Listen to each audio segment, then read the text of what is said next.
السلام عليكم، اهلا بيكم فيديو جديد. دي قناتي وانا نعمة بتكلم معاكم عن كل حاجة تخص الامومة، سواء بقى نصايح، ريفيوهات، يوميات. المهم ان احنا نفيد بعض ونستفيد. والنهاردة انا هشارك معاكم يوم في حياة عندها توأم وولد اكبر منهم شوية عنده 8 سنين. ازاي بيبدأ اليوم معايا وازاي بينتهي وازاي بحاول على قد ما اقدر انجز الحاجات اللي بتبقى ورايا واخلصها، وفي نفس الوقت من غير ما ابقى متعصبة او متضايقة، واعدي اليوم كويس مع الولاد. الحمد لله انا ببدأ اليوم بالليل قبل ما بنام، يعني بنيم الولاد على الساعة 8 ونص. والحمد لله موضوع النوم معانا مش عامل مشكلة، لان اللي متابعني برضو على القناة عارف ان انا عاملة روتين للولاد، وبنيمهم سواء في اجازة او في دراسة من مواعيد معينة على طول السنة. الحمد لله بننام بدري وبنصحى بدري. في ايام الدراسة موضوع النوم ده مبيبقاش عامل لنا اي مشكلة. فالحمد لله بعد ما بنيمهم خلاص بدخل المطبخ، بعمل نص اللانش بوكس، لان اللانش بوكس عندي انا بقعد اعمل لهم فيه حركات واقعد اعمل لهم فيه، لان هما بيحبوا الحاجات دي. وتقريبا برضو مش بعملها بس في المدرسة، حتى لما بنبقى في الاجازة.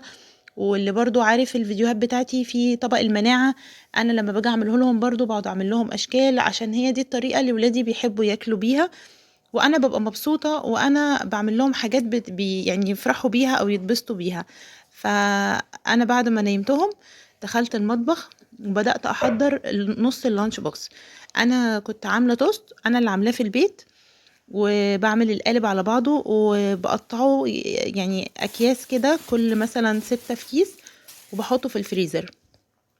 انا عندي ولادي ما بياكلوش جبنه ولا بياكلوا مربى ولا بياكلوا الحاجات دي. فالتوست لما بستخدمه بستخدمه في اضيق الحدود، لان التوست ما بيتعملش بيه غير الحاجات دي.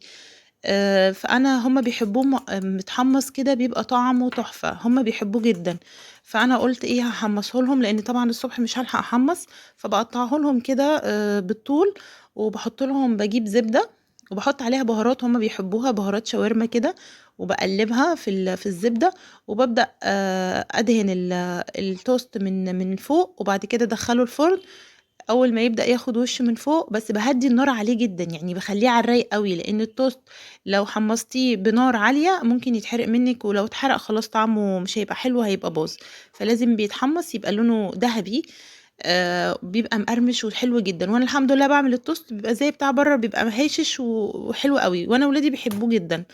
فحطيت الزبدة على اللي هي البهارات اللي هما بيحبوها، وبدأت أدهن التوست كله، وأحطه بقى في الفرن وأسيبه. أول ما يبدأ أحس إن هو بدأ لونه يبدأ على ذهبي والوش بدأ يتحمص، بقلب الناحية التانية وبرضو بحط زبدة، وبعد كده أرجع أدخله تاني الفرن.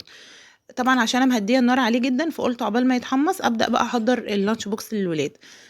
اول حاجه العلبه دي فيها كل حاجه بستخدمها او بحتاجها لللانش بوكس، فانا بحطها جنبي عشان ابقى اي حاجه عايزاها اعرف اجيبها.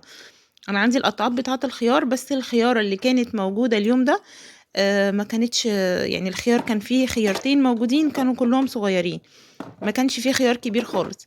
فبدأت بدل ما اقطعه بالقطعات بتاعه الخيار، ساعات بعمل لهم شكل ارنوب، دبدوب، الحاجات دي.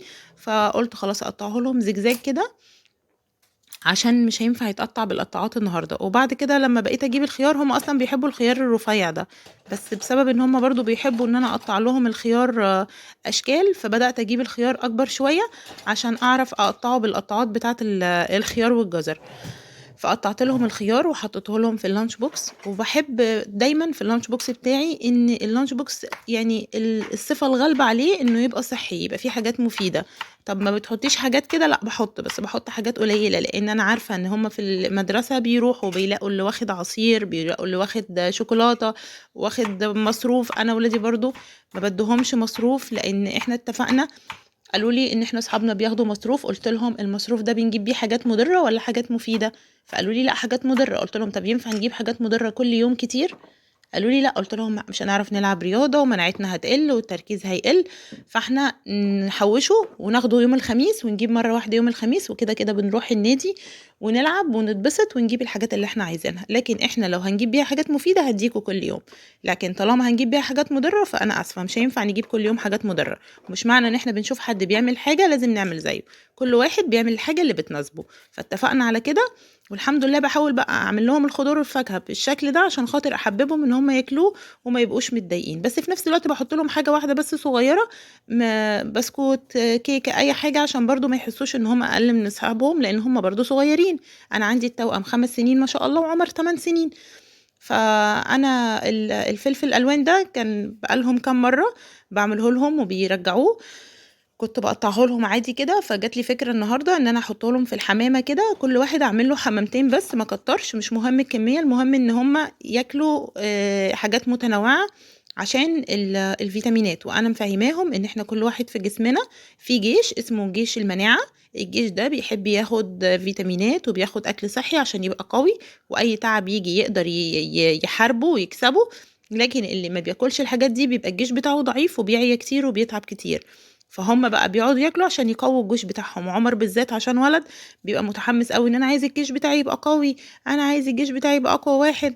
والحمد لله يعني نوعا ما يعني بصفة مش هقول مستمرة، بس بالأغلبية الموضوع ده الحمد لله بيمشي.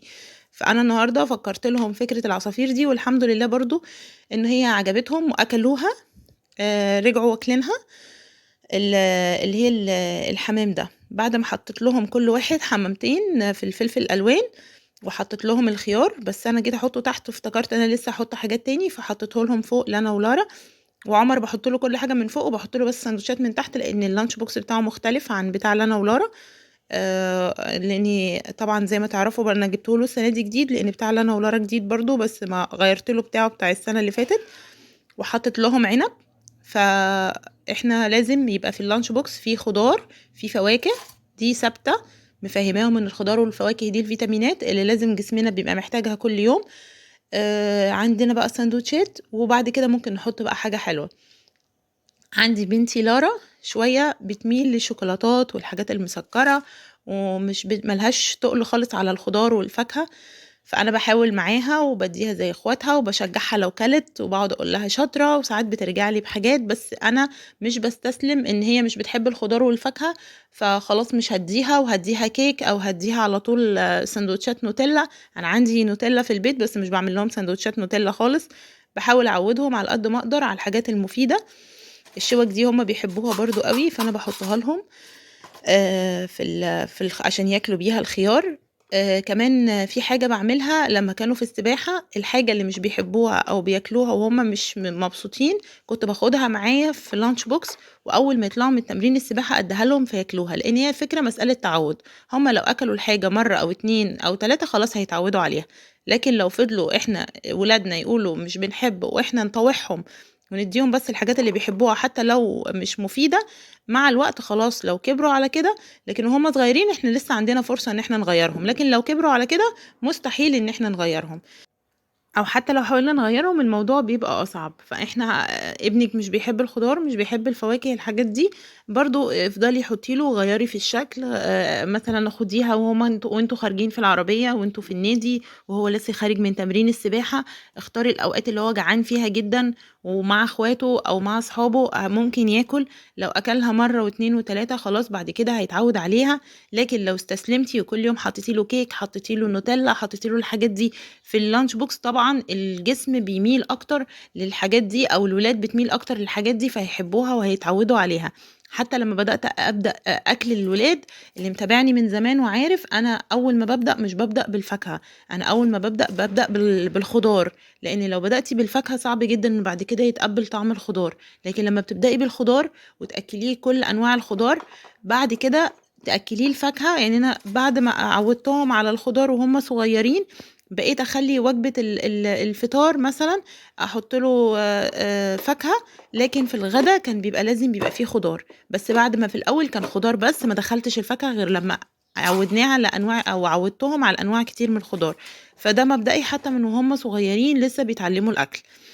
عندي بقى طبعا الأطفال بتختلف، يعني زي ما قُلت لكم عندي لارا هي بطبعها بتحب الكيك والحاجات دي والحاجات المسكّرة أكتر، بس أنا ما بيأسش وبافضل أحاول وباحط لها وباعمل لها أشكال، الحمد لله ساعات بتاكل ساعات بترجّع، بس إيه، هافضل معاها لحد ما تتعوّد بإذن الله. أنا حبيت برضه أوريكم دي جوانتيات كنت جايباها، والأكياس دي انا ما جبتش للولاد الاكياس بتاعه اللانش بوكس بصراحه، وبفكر اجيبها لهم لان انا ساعات بحتاجها، خصوصا في اللانش بوكس بتاع عمر من تحت ببقى عايزه احط له حاجات ومش عايزاها تيجي على الساندوتشات. بس انا كنت طالبه دول اونلاين جولي. بصوا مش عارفه، حاساهم عمليين اكتر للبيت اكتر من اللانش بوكس. يعني بعد ما جبتهم بصراحه هما بيبقوا 3 احجام كده، حجم صغير ووسط وكبير. دول 12 قطعه ب100 جنيه. فانا بعد ما جبتهم انا دلوقتي يعني ممكن استخدمه في الفشار، لو هعمل لهم فشار، عشان الفشار الاكياس بتاعه اللانش بوكس بتبقى صغيره مش هتشيل فشار كتير، فممكن استخدمه في الفشار اللانش بوكس. لكن غير كده انا برضو يعني بفكر ان انا اجيب الاكياس الصغيره بتاعه اللانش بوكس، لان دي بتبقى مثلا للكوكيز لو احط لهم اللي هي المقرمشات والحاجات دي، فبتبقى احسن. برضو التمر من الحاجات اللي بحاول احطها لهم في اللانش بوكس، مش بصفه دوريه بس بحاول احطها لهم. عندي برضو لانا ولارا مش بياكلوا تمر، ده كان نص اللانش بوكس قبل ما ادخل انام. لكن برضو بحط لهم تمرية واحدة، وانا معوداهم سنة عن الرسول عليه الصلاة والسلام ان احنا بناكل واحدة او 3 او 5 او 7. فلانا ولارا بحط لهم كل مرة واحدة وبيرجعوا لي بيها، بس برجع احطها بعد، يعني اسيب يوم وتاني يوم ارجع احطها، احاول اعودهم عليها. وبحط لعمر 3 ساعات بياكلهم ساعات لأ، بس يعني برضو بيبقى قدامهم اقول مع اصحابهم لو جاعوا وهم بيجروا. دي العصفورة، بس كان شكلها حلو قوي وعجبتهم قوي. انا ببقى داخله مش حاطه حاجه معينه في دماغي، انا ببقى داخله اعمل لانش بوكس يعني زي ما تيجي. فانا كده كان خلاص. بتبقى الساعه بقى 11 ونص ببقى خلصت اللانش بوكس وحطيت الازاز مليتها وحطيتها في التلاجة كمان. بس اليوم ده انا عمر كانوا طلبوا منه الكراسات السبلايز يعني، وبعتوا لنا البوكلت اللي احنا هنصورها ونطبعها، بس ما كانتش لسه بتطبع فما لحقتش اجهزها، بس نزلت جبت له الكراسات بتاعته، والكتب ما كانش لسه استلمها، وجلدتها له وحطيت له عليها الستيكرز بتاعه. انا بحب اجيب الكراسات نوع اسمه الاديب، النوع ده حلو قوي وانا بحبه قوي. وبحب اجيب لعمر الكراسات اي 4 الكبيره، ما بحبش اجيب له الصغيره عشان انا بقعد ارسم له فيها رسومات وحاجات هبقى اوريكم يعني لما ببقى فاضيه الصبح وهم في المدرسه او بالليل. بس غالبا هيبقى الصبح لان انا بالليل بنام ببقى تعبانه، بقعد ارسم له رسومات بتبقى حلوه قوي بتفرحه وبتخلي شكل الكراسه حلوه. وهو يا حبيبي السنه اللي فاتت قطع الورق اللي فيه الرسومات اللي انا عاملاها له واحتفظ بيها في فايل، وقال دي الرسومات اللي عاملاها لي مامي. ويعني بتبقى هو بيتبسط بيها قوي، بشجعه ان هو يكتب كويس وان شكل كراسته تبقى كويس بالرسومات دي. اقول له الكراسه لازم تبقى نظيفه وما نشخبطش فيها، هو لسه في تانية ابتدائي بس انا بحاول اعلمه واعوده. فانا جبت له السكتش بتاع الرسم وجبت له كراسات وجلدتها له والجلو والستيكي نوت. طبعا طالبين منه الوان خشب انا جايباها، طالبين منه الوان ميه، انا كنت جايبه له السنه اللي فاتت بالت فابري كاسل وهو ما استخدموش فموجوده عنده. طالبين منه الوان فلوماستر وانا كنت لسه جايبه له هديه حوالي 24 لون فلوماستر اللي هو بيبقى في علبه سودا على بعض، هبقى اوريها لكم، فبرضه ما جبتلوش. طالبين منه مقص، هو عنده مقص، طالبين منه ستيكي نوت جبتها له. يعني الحمد لله حاجات كتير قوي من السبلايز هي عنده. طالبين منه اللي هي العصيان الملونة دي عندنا كتير برضو من السنة اللي فاتت كنا جايبينها ويعني ما استخدمناهاش. طالبين منه اللي هو الفوم جليتر والحاجات دي، انا جبتها السنة اللي فاتت ووديته بيها وبقى يرجع ما خدوهاش منه، فعندي منها. فكانت اهم حاجة عندي كراسات، فجبت له الكراسات بتاعته كله وجلدتها له. ودي كراسة كنت مديها له اول يومين فكان كاتب فيها هوم ورك، فحطيتها له عشان الميس تشوف الهوم ورك قبل ما نجيب الكراسات. وقلت بقى احط له كل الكراسات في الشنطة لان احنا لسه برضو ما كناش استلمنا الجدول، فقلت عشان بس هما الميسات كانوا شغالين. وضفت له بقى في المقلمة بتاعته دي ورقة كانوا مدينها له الميسات اول يوم مدرسة، فهو برضو مخليها. عمر بيحب يحتفظ بالحاجات دي قوي، عندي عمر حساس وبيحب قوي يحتفظ بالحاجات الذكريات دي، لو كاتباله ورقة بيفضل شايلها يا حبيبي عنده، وبتبقى غالية عليه جدا.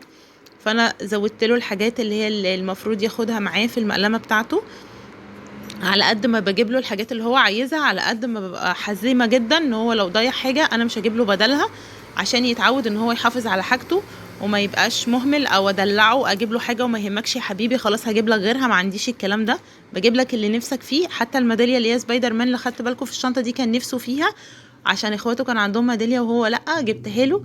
بس انا بجيب الحاجه بس مطلوب منه ان هو يحافظ عليها، لو ضاعت منه او بوظها ما بجيبش تاني. وكانت اخر حاجه قبل ما انام، لا مش اخر حاجه، انا قبل ما انام بيبقى اليوم بتاعي طويل قوي، ان انا بكتب لهم رسائل. وكنت بعمل لعمر كده برضو، هتلاقوها في الفيديوهات القديمه عندي، من وهو في كي جي 1. لانا ولارا عشان لسه مش بنعرف نقرا كويس، فبعمل لهم قلب كتير وبكتب لهم قلب كبير قصدي، وبكتب لهم اي لاف يو. عمر بقعد اكتب له بقى اي حاجه بيني وبينه، اي حاجه تضحك، بحبك، هتوحشني، وهو ساعات بيرد عليا. وحطيت الاكل بتاع العصافير عشان هما بيقوموا الصبح بيبقوا عايزين ياكلوا، وصليت العشاء ونمت ما حسيتش بحاجه. قمت من النوم الصبح بقى عشان نكمل اللانش بوكس. انا بصحى عاده الساعه 5:30، فاحنا كده يدوبك بقى اليوم هيبدا بجد. بس انا بالنسبه لي زي ما قلت لكم، اليوم بيبقى بادئ قبلها من بالليل بساعتين. طلعت الحاجات دي اللي ينفع تتحط في التلاجة، لكن انا ما بعملش سندوتشات واحطها في التلاجة واصحى الصبح اسخنها، بحس ان طعمها مش بيبقى حلو. انا بحب اعمل لهم السندوتشات طازه، زي ما هما بيحبوها عشان ياكلوها وتبقى حلوه. فبصراحه ما برضوش اعمل سندوتشات احطها في التلاجة، انا بعمل نص اللانش بوكس بس، الخضار والفاكهه والحاجات دي اللي ينفع عادي تتحط في التلاجة. هما اليوم ده كانوا عايزين سندوتشات بيض. بعملش بيض مسلوق عشان ريحته، بعمل بيض مقلي، وبحط لهم برضو عليه في بهارات هما بيحبوها كده، برشها من جوه العيش. بفتح الساندوتش وارشها من جوه العيش، وبعد كده اروح حاطه لهم فيه قرص البيض. بعمل كل بضايه في طاسه صغيره عندي للساندوتش، يعني كل واحد بعمل له ساندوتش بحط له فيه بضايه عشان يبقى على قد الساندوتش يعني. الكايزر ده انا اللي عاملاه. بجيب لهم فينو ساعات، بس مش بحب دايما اجيب فينو برضو، عشان الفينو مش يعني مش صحي قوي. الكايزر ده انا بحط عليه شوفان، وبحط فيه سمسم، يعني بحاول احط لهم حاجات مفيدة شوية.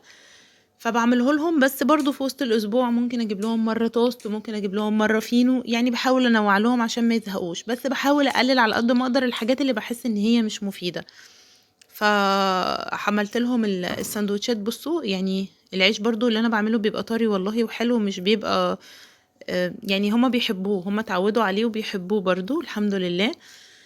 فهعمل لهم ال3 سندوتشات، وصحيت من النوم بقى قلت اكمل، لان انا بصراحه بالليل التوست برضو عشان انا كنت مهديه النار عليه قوي، فكنت حاسه ان هو ما اتحمصش كويس. فاول ما صحيت رحت مشغله تاني على التوست النار، وقلت اخليه ياخد برضو تحميصه تانية خفيفه، وعشان يبقى سخن وطعمه حلو. وبس هو كان حلو قوي وعجب الولاد جدا الحمد لله. وحطيته لهم بقى في اللانش بوكس. خلصت السندوتشات، وانا بعمل السندوتشات بقى هما بيصحوا. انا الحمد لله يا رب الحمد لله انا ما بصحيش ولادي، هما بيصحوا لوحدهم. بيصحوا صباح الخير يا مامي، اول حاجه بيسالوني عليها ورينا اللانش بوكس عامله لنا ايه النهارده، شكله عامل ايه النهارده. بوريهم اللانش بوكس، وبعد كده هما بيقوموا بقى يدخلوا يغسلوا وشهم، يبداوا يلبسوا. ساعات والدتي بتساعدهم. عمر الحمد لله خلاص بقى يلبس لوحده. وعقبال ما بيخلصوا لبس بكون انا خلصت اللانش بوكس، بدخل بقى اسرح شعرهم، اظبط بقى مثلا بنطلونه مش مظبوط، الكوتشي مش مظبوط، يعني التاتشات الاخيره دي. بس هما غالبا عقبال ما بخلص اللانش بوكس الحمد لله هما بيكونوا لبسوا، فبتبقى الدنيا كويسه. وانا بحب اعود ولادي على الحاجات من الاول خالص، على حاجات معينة، وبحب اعمل نظام عشان الموضوع ده بيريح جدا. لما بيبقى فيه نظام وفي حاجة ثابتة الولاد اتعودوا عليها بيفضلوا ماشيين عليها. يعني الطفل اصلا لعلمكم يعني من ضمن الحاجات اللي بيحبها النظام. اما بتبقى الحياة روتينية فيها نظام، عارفين بنعمل ايه امتى، وكل حاجة ليها ميعاد او ليه يعني حاجات معينة بيعملوها. بص التوست كان حلو قوي ومقرمش جدا وخفيف، فهم بالموضوع بيبقى اسهل. اللي بيخلي الولاد تتعصب ويجي لها نوبات غضب ويحصل زعيق ويحصل ان كل يوم بشكل، كل حاجه بشكل، حتى في النوم في الاكل لا احنا عندنا نظام لكل حاجه، وعملنا قوانين من اول الدراسه ساعدتني جدا وخلت البيت اهدى كتير. هعمل لكم فيديو اقول لكم ايه القوانين اللي انا عملتها، وازاي البيت بقى الحمد لله اهدى كتير وما بقيناش نزعق، وبقوا الولاد احسن. وتغيروا يعني الموضوع اتغير بجد 180 درجة. شوية قوانين عملناها قبل ما الدراسة تبدأ والحمد لله التزمنا بيها وفادتني جدا. هعمل لكم فيديو جديد قريب ليها بإذن الله. بس النهاردة انا بس اوريكم اللي بيحصل من اول اليوم لحد ما بننام. خلصنا، حطيت التوست مع الساندوتش. بكتر شوية العمر، لان عمر يا حبيبي يعني عنده كمية نشاط اكتر، وبيجري في البيئي، وبيبقى الدنيا حر وبيقعد يلعب كتير، فممكن بحس ان هو بخاف يبقى يجوع او الاكل ما يكفوش، فبحط له بالزياده، اقول لما يرجع بالاكل غير لما يبقى جعان والاكل معاه خلص. فبحب احط للولاد بالزياده، اقول عشان ما يبقوش يجوعوا يعني. رجعوا بالاكل عادي. لما جيت حطيت التوست لقيت اللانش بوكس بتاع لانا ولارا مش هيقفل، فقلت احطه من فوق وخلاص كده. انا بالنسبه لي كده اللانش بوكس الحاجات اللي انا عايزاهم ياكلوها او الحاجات المفيده انا حطيتها، بس لازم زي ما قلت لكم ان انا احط لهم برضو حاجات زي اصحابهم. هم بقى انا جايبه حاجات عندي في شايلاها في المطبخ، بحط لهم كل يوم حاجه واحده منهم. او هم ساعات بيطلبوا، هم بصوا صحيوا وبداوا بقى يبصوا على اللانش بوكس بيسالوني يا مامي حاطه لنا ايه، شايفين ايديهم. هم ساعات بيطلبوا حاجات معينة بيبقوا عايزينها، طبعا المدرسة منع الشيبسي، منع البيبسي، في حاجات كده نزلوها لنا ممنوعة. وانا حطيت لهم كوكيز العبد ده هما بيحبوا قوي، حطيت لهم لكل واحد 2 برضه عشان تبقى حاجة مسكرة مع اللانش بوكس.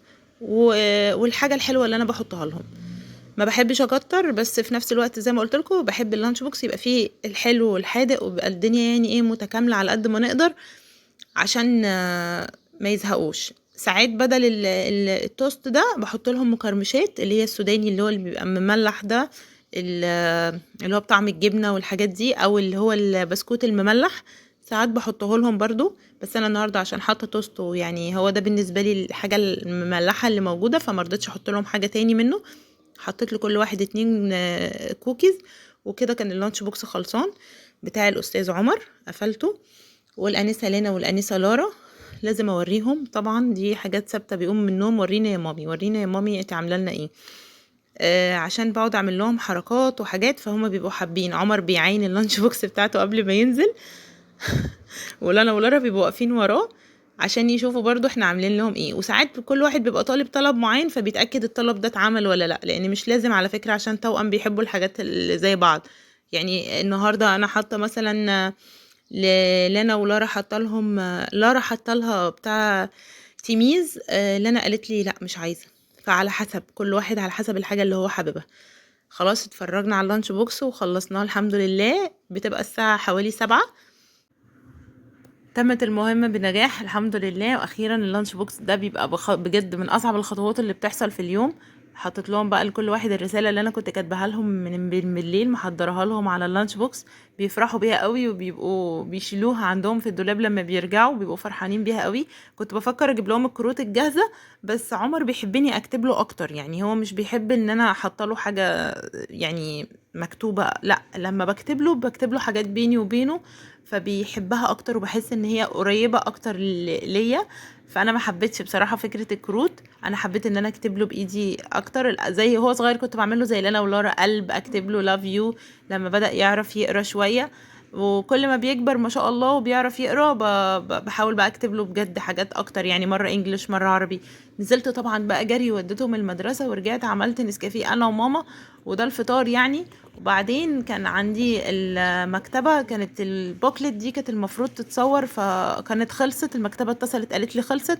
فروحت جبتها وديتها لعمر المدرسة، ورجعت جبت خضار وفاكهة عشان خاطر الغدا كنا، وعملت وجهزت ونظفت طبعا الشقة.